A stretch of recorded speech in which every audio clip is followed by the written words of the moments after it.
नैनीताल में घूम रहे बेटे बहू को अपनी बूढ़ी माँ की बिल्कुल भी फिक्र नहीं थी। वह तो मज़े से नैनीताल के नज़ारों का मज़ा ले रहे थे। वहीं दूसरी ओर उनकी माँ भूख से तड़प रही थी। उन्हें न चाहते हुए भी बाहर जाकर काम करना पड़ रहा था। लेकिन जब उर्मिला जी अपने बेटे को फ़ोन करती हैं तो वह झल्लाते हुए कहता है कि माँ, तुम्हें कितनी बार कहा है कि बार बार फ़ोन ना किया करो, यहाँ सुकून से जीने भी नहीं देती हो। बात उस समय की थी जब बेटे बहू नैनीताल घूमने गए हुए थे। वह जब जाने की तैयारी कर रहे थे तो उर्मिला जी अपनी बहू से कहती हैं, बहू, यह तुमने बैग कहाँ जाने के लिए लगाया है? कहीं जा रही हो क्या? ओहो माँ जी, तुम्हें कितनी बार मना किया है, कहीं आना जाना हुआ करे तो टोका टाकी मत किया करो। लेकिन तुम्हारी तो आदत ही है, जब भी कहीं जाने की तैयारी करती हूँ पीछे से आकर टोक देती हो। क्या तुम्हें इतना भी नहीं पता है? बूढ़ी हो गई हो, बच्चों की तरह हरकतें करती हो। नहीं बहू, मैंने तुम्हारे बैग लगे हुए देखे इसलिए पूछ लिया। अब तुम्हें क्या लगता है पूरे साल इसी घर में बंद होकर रहूंगी? गर्मियों की छुट्टियां हो गई हैं, बच्चों के स्कूल बंद हो गए हैं, तो कुछ दिनों के लिए सोच रही हूँ कि नैनीताल घूम आऊँ। वैसे भी हमारे शहर में इतनी गर्म है, ऐसी गर्मी में अब मैं इधर नहीं रह सकती। कुछ दिनों के लिए मैंने और धीरज ने बच्चों के साथ नैनीताल घूमने का प्लान बनाया है। बेटा, तुम लोग नैनीताल जा रहे हो, यह तो अच्छी बात है, लेकिन मैं इधर अकेले कैसे रहूँगी? और अभी तो मैं अपने हाथ से खाना भी नहीं बना सकती। 2 दिन पहले ही फिसलकर गिर गई थी, जिसकी वजह से हाथ में बहुत तेज चोट लग गई थी। माँ जी, हाथ में चोट लगी है, हाथ टूटा नहीं है। अब जाओ अपने कमरे में बैठो। मेरे कमरे में खड़े होकर मेरा सर मत खाती रहो। मुझे और भी तैयारी करनी है। शाम को धीरज ऑफिस से घर आ गया और अपनी पत्नी अर्चना से कहता है, अरे अर्चना, तुम्हें जाने के लिए कुछ शॉपिंग भी करनी थी। 10 मिनट में तैयार हो जाओ, मैं तुम्हें अभी मार्केट लेकर चलता हूँ। जो कुछ भी खरीदना हो खरीद लेना। और हाँ, आज महीने की आखिरी तारीख भी है। घर का कुछ किराने का सामान लाना हो तो वह भी बता देना। अर्चना कहती है, नहीं, किराने का कोई सामान नहीं आना है। वैसे भी अभी हम लोग 10 दिनों के लिए जा रहे हैं, तो घर में सामान ला कर के क्या करना? जब वापस आएंगे तब ले आएंगे। थोड़ा बहुत पिछले महीने का पड़ा हुआ है, बुढ़िया के लिए पर्याप्त है। बेटे के मार्केट जाने की बात उर्मिला जी सुन लेती हैं और बेटे से कहती हैं, बेटा, यह मेरी दवाइयों का पत्ता ख़त्म हो गया है। एक पत्ता दवाइयों का ले आना। दवाइयों के पत्ते को दूसरी तरफ फेंकते हुए बेटा कहता है, क्या माँ, जरा सा बाहर क्या जाता हूँ, अपनी दवाइयों के पत्ते पकड़ाने लगती हो। जाओ इधर से, अभी पिछले हफ्ते ही तुम्हारी दवाइयाँ लेकर आया था। बेटा, वह तो वीपी की दवाइयाँ थी, मेरी शुगर की दवाइयाँ भी ख़त्म हो गई हैं। अगर अकेली रहूँगी, कुछ दिक्कत हुई तो कौन देखेगा? बहू कमरे से चिल्लाती हुई कहती है, माँ जी, 10 दिनों में तुम्हें कुछ नहीं होगा, मर नहीं जाओगी बिना दवाइयों के। बेटे बहू चिल्लाते हुए मार्केट को निकल गए। दूसरे दिन ही बेटे बहू के जाने की तैयारी थी और वह नैनीताल के लिए निकल गए। बेटे बहू को गए हुए 4 दिन ही बीते थे। कमरे में बैठी हुई उर्मिला जी भूख के मारे परेशान थी, तो रसोई में जाकर डिब्बे को खोल कर देखने लगती हैं। शायद किसी डब्बे में कुछ रखा हो, लेकिन बहू तो घर का सारा राशन खत्म करने के बाद ही घूमने फिरने गई है। किराना की चीज़ें भी नहीं मंगाया। घर में कुछ आटा और दाल ही रखा था, जिसे बना खाकर उर्मिला जी की बस की बात नहीं थी। बड़ी मुश्किल से अपने 4 दिन निकाले। जब उर्मिला जी से भूख सहन नहीं होती है और घर में खाने को कुछ नहीं दिखता है, तो वह अपने बेटे को फ़ोन करती हैं, बेटा, बहुत भूख लग रही है। इतनी सी बात सुनते ही बेटा भड़कते हुए कहता है, माँ, आप कोई छोटी बच्ची नहीं हो, भूख लग रही है तो कुछ बनाकर नहीं खा सकती हो? रसोई में जाओ और भगवान ने 2 हाथ दिए हैं, खाना बनाकर खा लो। इतना कहकर बेटा फ़ोन को काट देता है। बेचारी उदास होकर फिर से रसोई में जाती हैं। जब कुछ नज़र नहीं आता तो एक गिलास पानी घड़े से भरकर पी जाती हैं। भूख से परेशान उर्मिला जी शाम को फिर से बेटा को फ़ोन लगा देती हैं। फ़ोन को उठाते ही बेटा चिड़चिड़ाते हुए कहता है, क्या है माँ, बार बार फ़ोन करके परेशान कर रही हो? तुम्हें पता है हम दोनों इधर सुकून से घूमने के लिए आए हैं, लेकिन 4 दिन भी तुम हमें सुकून से नहीं रहने दे रही हो, बार बार फ़ोन किए जा रही हो। अब ऐसा क्या आसमान टूट पड़ा जो मुझे फिर से फ़ोन कर दिया? वो बेटा रसोई में जो कुछ भी राशन था वह इन 3 दिनों में ख़त्म हो गया। ना तो दाल है, ना चावल, ना ही आटा, बाकी सामान भी ख़त्म ही था। जैसे तैसे मैंने अपने यह 4 दिन निकाले हैं। अब मैं क्या खाऊं? आज सुबह से कुछ भी नहीं खाया। भूख की वजह से पेट में दर्द होने लगा। पता नहीं माँ तुम कितना खाती हो, इतनी जल्दी ही हफ्ते भर का राशन ख़त्म कर लिया। अब मैं इतनी दूर से तुम्हारी कोई सहायता नहीं कर सकता।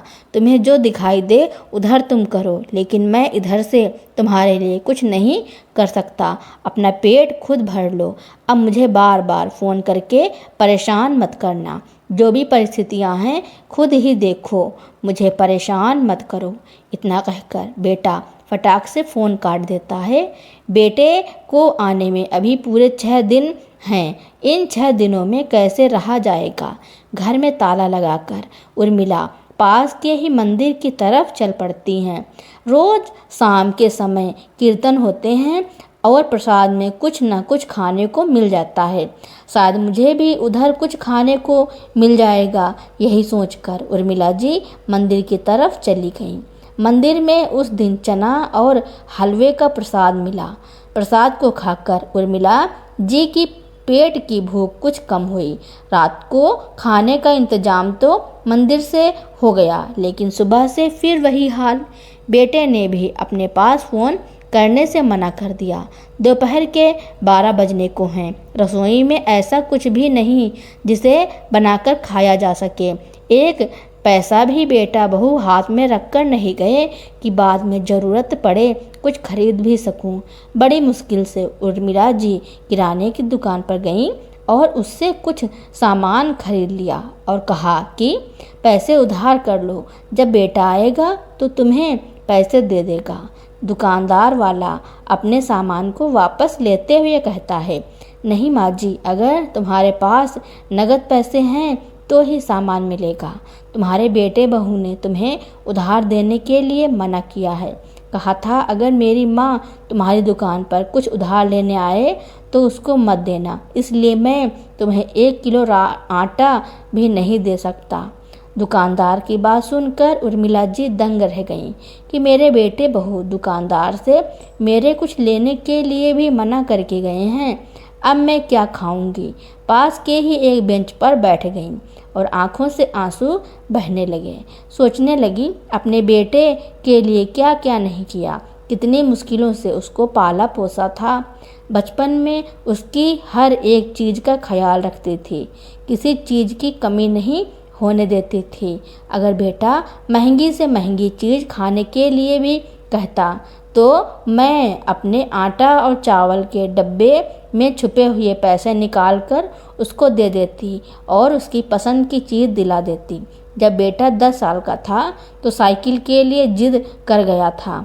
मेरे और मेरे पति के पास इतने पैसे नहीं थे कि हम अपने बेटे को साइकिल दिला पाएं। बेटे को साइकिल दिलाने के लिए मैंने अपनी अंगूठी गिरवी भी रख दी थी, तब जाकर उसको साइकिल दिलवाई थी और वह अंगूठी मैं आज तक नहीं छुड़ा पाई। साइकिल दिलाने के बाद बेटे के चेहरे पर जो खुशी आई थी उसे देखकर हम दोनों पति पत्नी कितना खुश हो गए थे। देख देख कर फूले नहीं समा रहे थे। इतना सब कुछ करने के बाद भी मुझे नहीं पता था कि बुढ़ापे में बेटा मुझे एक एक रोटी के लिए भी तरसाएगा, एक रोटी के लिए परेशान करेगा। बड़ी मुश्किलों से बेटे को पढ़ाया, तब जाकर उसकी नौकरी लगी। नौकरी लगने के बाद हम दोनों पति पत्नी ने सोचा था कि अपने बेटे बहू के साथ आराम से रहेंगे। अब घर में पैसों की और खाने पीने से लेकर किसी भी चीज़ की कमी नहीं है, लेकिन वह सिर्फ बेटे बहू के लिए, मेरे लिए नहीं। आज मेरी परिस्थितियां पहले से भी बदतर हो गई थी। पहले कम से कम भरपेट खाना तो खाती थी, आज तो बेटे बहू के पास पैसा होते हुए भी वह दोनों मुझे भरपेट खाना नहीं देते, दवाइयों के लिए पैसे नहीं देते, मैं अपना खर्चा भी नहीं चला पाती हूँ। बाहर बेंच पर बैठी हुई यह सब कुछ सोच ही रही थी कि तभी उनके पास एक दूसरी वृद्ध महिला आती है, जिसके हाथ में पॉपकॉर्न है, और वह कहती है, बहन जी पॉपकॉर्न खरीद लो, 10 रुपए का एक पैकेट है, बहुत अच्छे हैं, तुम्हारे घर में काम आएंगे, खरीद लो। उर्मिला जी उसे मना कर देती हैं कि मुझे पॉपकॉर्न नहीं चाहिए। पॉपकॉर्न वाली बुढ़िया अपने पॉपकॉर्न को लेकर आगे निकल जाती है। उर्मिला जी सोचती है, जब वह इतनी बूढ़ी महिला बुढ़ापे में पॉपकॉर्न बेचकर अपना पेट पाल सकती है तो मैं क्यों नहीं। उर्मिला जी भाग कर जाती हैं और उस बुढ़िया का हाथ पकड़कर पूछती हैं कि तुम्हें यह पॉपकॉर्न कहाँ से मिले, कौन तुम्हें यह बेचने के लिए देता है, तुम पॉपकॉर्न को बेचकर कितना कमा लेती हो। तो वह बुढ़िया कहती है, बहन पास में ही एक बहुत बड़ी होलसेल की दुकान है, जहाँ पर उस दुकान का मालिक बैठता है और हम जैसे बूढ़े और बच्चों को सड़क के किनारे पॉपकॉर्न बेचने के लिए देता है। जो जितना बेचता है उस हिसाब से उसे दिन भर के पैसे मिल जाते हैं, उतने में मेरा गुजारा बहुत अच्छे से हो जाता है, भरपेट खाना खा लेती हूँ, 1500 रुपये भी बच जाते हैं। पॉपकॉर्न वाली बूढ़ी महिला की बात सुनकर उर्मिला जी की आंखों में चमक आ गई और वह कहती है, मुझे भी उस दुकान पर लेकर चलो, मुझे भी पॉपकॉर्न बेचने हैं, मैं भी भरपेट खाना खाना चाहती हूँ, कुछ पैसे कमाना चाहती हूँ। उर्मिला जी दुकान पर जाती हैं और दुकानदार से कहती हैं कि वह भी पॉपकॉर्न बेचना चाहती है। दुकानदार उन्हें खुशी खुशी पॉपकॉर्न बेचने के लिए दे देता है और कहता है, शाम को जितने भी पैकेट बिकेंगे उसके सारे पैसे मेरे पास लेकर आना, फिर हम अपने हिसाब से रोज के पैसे देंगे। इसके लिए वह तैयार हो जाती है। इसी तरह से सड़कों के किनारे आने जाने वाली गाड़ियों में और गुजरने वाले लोगों से उर्मिला जी पॉपकॉर्न बेचने लगती हैं, लेकिन दुनिया वाले उसके बेटे को गलत ना समझें इसलिए उर्मिला साड़ी के पल्लू से अपने पूरे चेहरे को ढके रहती हैं। वह सिर्फ अपनी आँखों को ही खोलकर रखती हैं, बाकी पूरे चेहरे को बंद रखती हैं ताकि वह किसी की पहचान में न आ सके। उस दिन उर्मिला जी के पूरे 20 पैकेट बिक जाते हैं। इसके बदले उन्हें कुछ रुपए मिल जाते हैं। रुपयों को लेकर उर्मिला जी दुकानदार के पास जाती हैं। 1 किलो आटा 1 किलो चावल खरीदकर घर ले आईं। दूसरे दिन सुबह सुबह उर्मिला जी ने आटे से अपने लिए रोटियां बनाई, नमक मिर्च की चटनी बनाकर खाना खाया। आज उन्होंने अपनी कमाई से भर पेट खाना खाया था, बड़ा ही सुकून मिल रहा था। जल्दी जल्दी घर का सारा काम करने के बाद फिर से वह पॉपकॉर्न बेचने के लिए आ गई। उन्हें यह सब करना बहुत अच्छा लग रहा था क्योंकि इससे उन्हें भरपेट खाने को मिल रहा था और बेटे बहू के आगे हाथ भी फैलाने नहीं पड़ रहे थे, वरना 2 रोटी के बदले में बेटे बहू मुझे कितना कुछ सुनाते हैं, भरपेट खाना भी नहीं देते। अगर 2 रोटी से ज़्यादा तीसरी रोटी बहू बेटे से मांग लो तो ऐसे आंखें निकालते हैं जैसे अभी मुझे खा जाएंगे। कितने दिनों से बहू बेटे के साथ मैंने भरपेट खाना नहीं खाया था। यह सब काम उर्मिला जी को बड़ा अच्छा लग रहा था, लेकिन कहीं न कहीं उनके मन में यह भी डर था कि उन्हें कोई पहचान न ले। एक दिन वह इसी तरह से पॉपकॉर्न को बेच रही थी, तभी बहुत तेज तूफान आने लगा। उर्मिला जी के हाथ में बहुत सारे पॉपकॉर्न के पैकेट थे। वह अभी अभी लेकर आई थी और वह चाहती थी कि उनके सारे पैकेट बिक जाएं। उसके बाद ही वह घर जाएंगी, जिससे कल के खाने का भी इंतजाम हो जाएगा। इसलिए आंधी तूफान के आने के बाद भी वह सड़क के से नहीं हटी। बार बार पॉपकॉर्न के पैकेट को लेकर खड़ी रहीं और आने जाने वाले लोगों को पॉपकॉर्न बेचती रहीं। तभी उर्मिला जी के सामने एक बड़ी सी गाड़ी रुकी। गाड़ी में एक बुजुर्ग महिला बैठी हुई थी। वह उर्मिला जी को बड़ी ही गौर से देखने की कोशिश करती है, लेकिन चेहरे पर पल्लू होने की वजह से उसे ठीक से पहचान नहीं पा रही हैं। गाड़ी में ही बैठा हुआ उसका बेटा कहता है, क्या हुआ माँ, तुम बार बार उस पॉपकॉर्न वाली औरत को क्यों देख रही हो? ऐसा लग रहा है शायद तुम उसको जानती हो। तब 8 साल का पोता कहता है, दादी को सभी जानने पहचानने वाले ही लगते हैं, हर किसी को अपना बताने लगती हैं। तभी उर्मिला जी कार के पास आती हैं और कार में बैठी हुई महिला से कहती हैं, अपने पोते के लिए यह पॉपकॉर्न खरीद लो, बस 20 रुपये का है। आवाज़ सुनते ही कार में बैठी हुई महिला चौंक जाती है और कहती है, क्या तुम उर्मिला हो? अपना नाम सुनते ही उर्मिला जी उस औरत को गौर से देखती हैं और सकपका जाती हैं। पॉपकॉर्न के पैसे लिए बिना ही वह उधर से दूसरी तरफ चली जाती हैं। रोड के दूसरी तरफ एक पेड़ था, वह उसके पीछे छुप जाती हैं। उन्हें डर लग रहा था कहीं इस शहर में कोई उन्हें पहचान न ले और बेटे से जाकर शिकायत कर दे। अगर बेटे से शिकायत कर दी तो बहुत डांट लगाएगा कि तुम शहर में रहकर नाक कटवा रही हो। क्या ज़रूरत थी पॉपकॉर्न बेचने की? लेकिन कोई यह जानने की कोशिश नहीं करेगा कि मैं किस मजबूरी में यह पॉपकॉर्न बेच रही हूँ। भर पेट खाना खाने के लिए ही मैं यह पॉपकॉर्न बेच रही हूँ। उर्मिला जी छुप कर बैठी हुई थी। तभी पीछे से वह महिला आई और उर्मिला जी के सर से पल्लू को हटा देती है।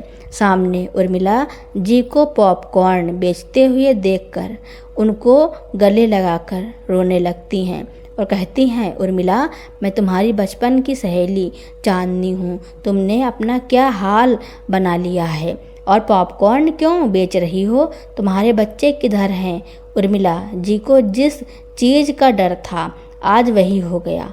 फिर वह अपनी सहेली चांदनी के गले लगकर रोने लगती है।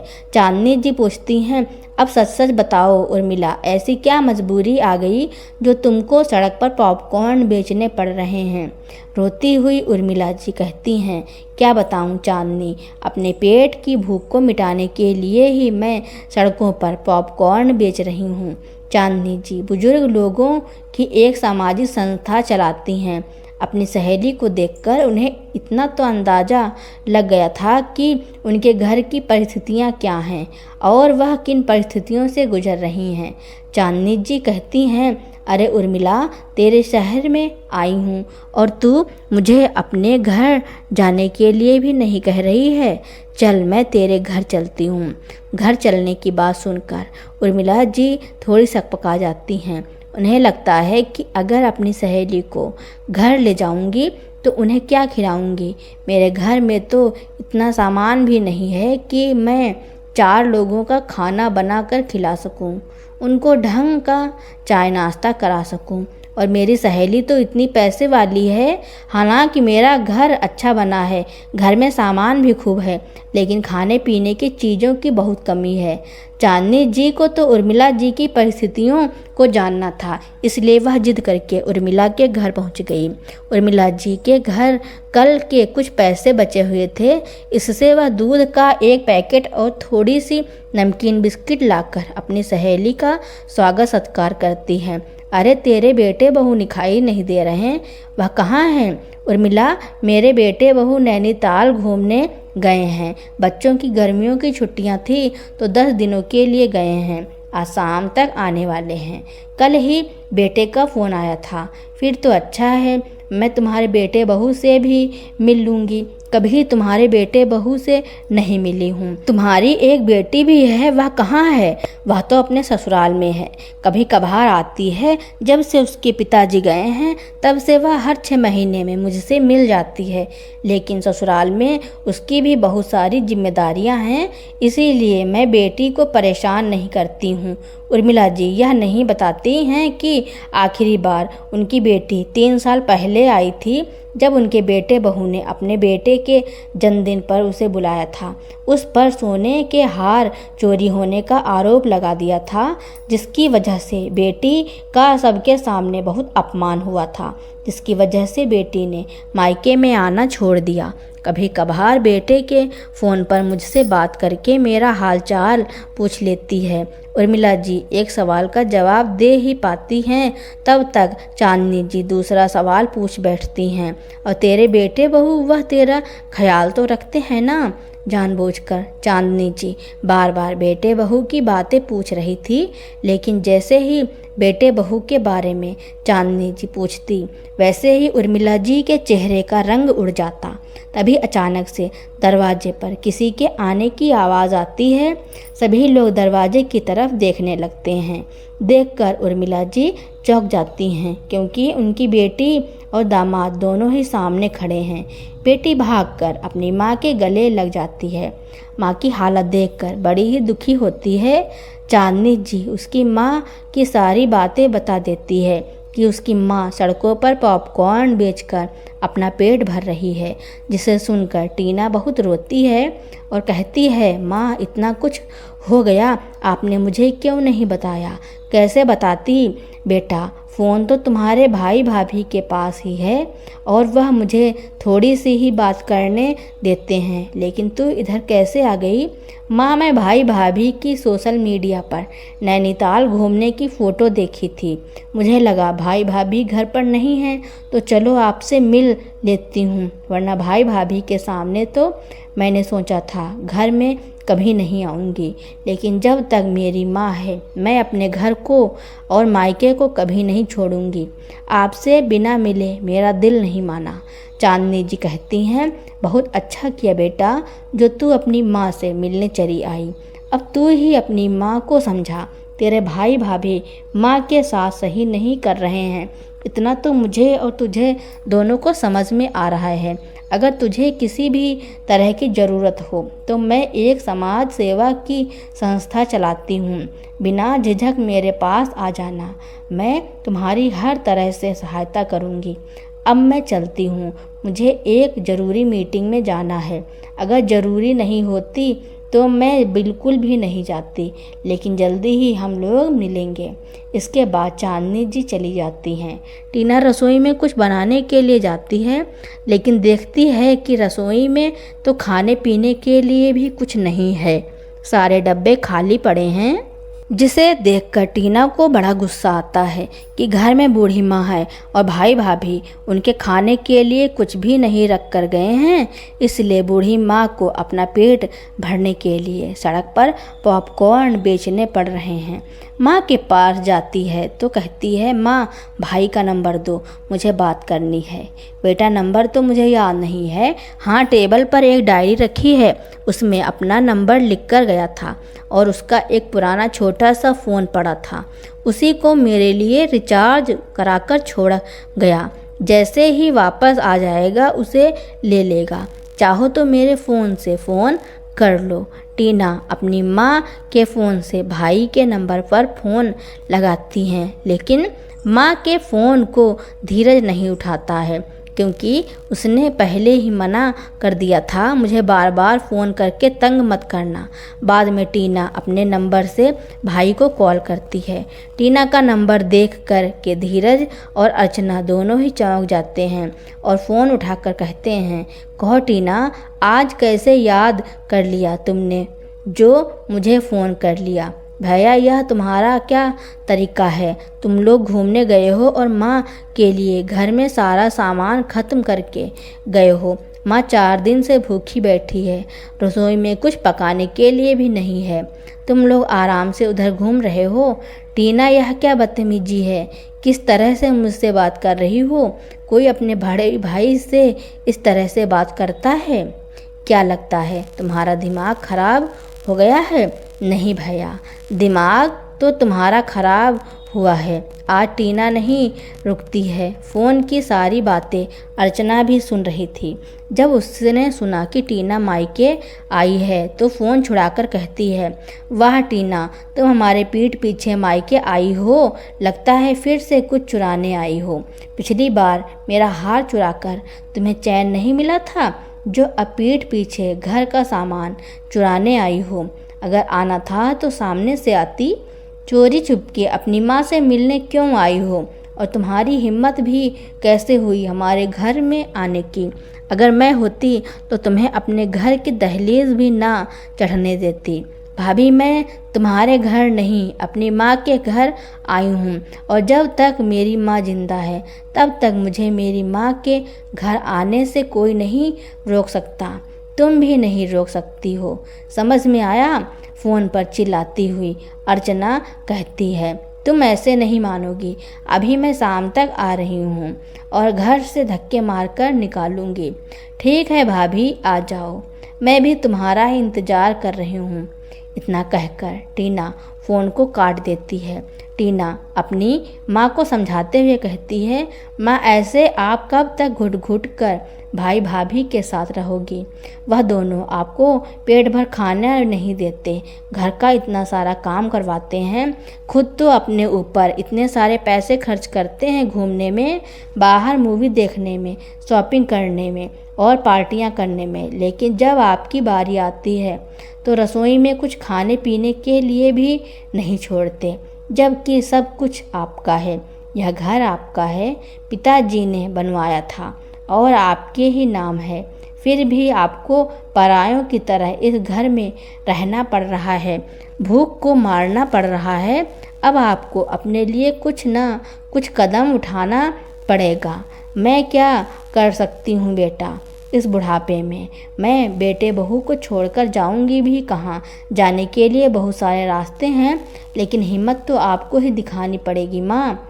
यह घर आपके नाम है, इतना बड़ा घर है। अगर इसको तुम किराए पर दोगी तो तुम्हारे बहुत सारे पैसे मिलेंगे, जिससे आराम से अपना खर्चा चला पाओगी और भर पेट खाना भी खा पाओगी। सच में बेटा, ऐसा हो सकता है? हाँ हाँ, बिल्कुल हो सकता है। और अगर हमें ज़रूरत पड़ी तो हम चांदनी मौसी को भी बुला लेंगे, वह हमारी मदद ज़रूर करेगी।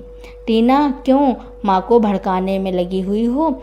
शर्म नहीं आती अपने बेटे बहू के खिलाफ उसको भड़काते हुए? बैग आंगन में रखता हुआ धीरज कहता है, नहीं धीरज, यह दोनों माँ बेटी ऐसे नहीं मानेंगी। अर्चना टीना का हाथ पकड़कर घर से धक्के मारकर निकालने लगती है। निकल जाओ मेरे घर से।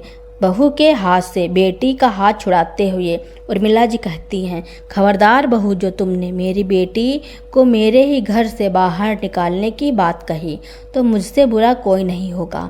हंसती हुई अर्चना कहती है, देख रहे हो धीरज, तुम्हारी बहन ने माँ को कितना भड़काया है। तुम्हारी माँ अब बोलने भी लगी हैं। लगता है बेटी के साथ साथ इस बुढ़िया को भी घर से निकालना पड़ेगा। अपनी सहेली चांदनी और बेटी के कहने से उर्मिला जी की हिम्मत बढ़ गई। बहू के गाल पर एक जोरदार थप्पड़ लगाते हुए कहती हैं, कान खोल कर सुन लो बहू, यह घर मेरा है। तुम मुझे, मेरे बेटी को इस घर से कभी नहीं निकाल सकती। चाहो जो कर लो, तब भी मेरी बेटी को और मुझे इस घर से नहीं निकाल पाओगी। और निकलो तो तुम अब इस घर से। जैसे बैग लेकर आए हो उन्हीं बैगों के साथ इस घर से वापस निकल जाओ और मेरे घर में दोबारा आने की हिम्मत भी मत करना। इसी बीच टीना भी चांदनी जी को फ़ोन कर देती है। चांदनी जी जल्दी से अपनी मीटिंग ख़त्म करके फटाफट से आती है। जब यह घर उर्मिला जी के नाम है और वह नहीं चाहती कि तुम लोग इस घर में रहो, तो तुम लोग इस घर में उनकी मर्जी के बिना नहीं रह सकते हो। अगर तुम्हें हमारी बात समझ में नहीं आ रही है तो हम तुम्हें कानूनी तौर पर भी समझा देंगे। तुम्हारी भलाई इसी में है कि चुपचाप से अपना सामान लेकर इस घर से निकल जाओ। तुम्हें 2 दिन की मोहलत दी जाती है अपने सामान को इस घर से निकालने की। उसके बाद उर्मिला जी घर को किराए पर देती हैं। किराए के जो पैसे आएंगे उससे अपना खर्चा चलाएंगी, दवाइयों का और अपने खाने पीने का। वह तुम्हारे आगे हाथ नहीं फैलाएंगी। इस प्रकार उर्मिला जी और उनकी बेटे बहू को घर से निकाल देते हैं। उर्मिला जी का जहाँ मन लगता है अब वह उधर रहती हैं। अपने घर में सिर्फ 2 कमरों को छोड़कर पूरा घर किराए पर दे दिया है। जो किराए से आते हैं इतने पैसों में उनका खर्चा आसानी से निकल जाता है। अब उन्हें सड़कों पर पॉपकॉर्न बेचने की ज़रूरत नहीं थी। अब चांदनी जी और उर्मिला जी की बेटी टीना अपनी माँ का अच्छे से ध्यान रखती थी। चांदनी जी उर्मिला जी के घर आती और घंटों बातें किया करती थी।